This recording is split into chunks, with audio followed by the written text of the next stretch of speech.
Hello friends, in this video we are going to learn how to create a patch and insert a row into the CMS block. So let's start the tutorial. So first of all, let's review the tutorial. So we have app code Rajnikant. Here we have the data patch block. So if we have etc module.xml, right, and we have setup file patch and data, and here we are adding the data patch like hello world hello with the test class hello world, right? So it needs to be inserted. So I will show the full fledged code so that you can write also. So this is the full fledged code. Get aliases and get dependencies. You want to pass, you can pass it, right?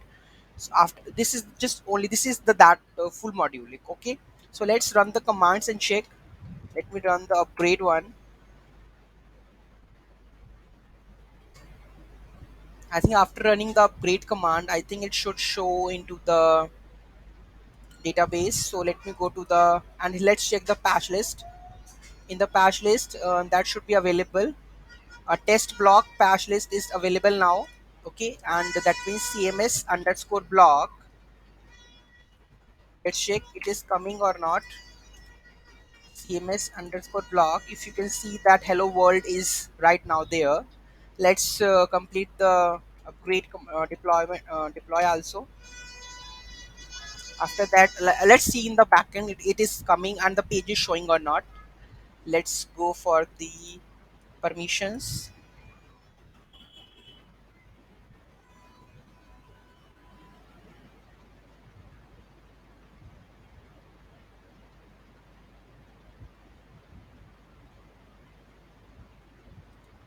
Paste it.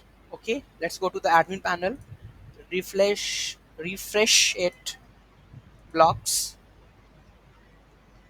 We have the custom block that is hello world. You can select, you can edit it.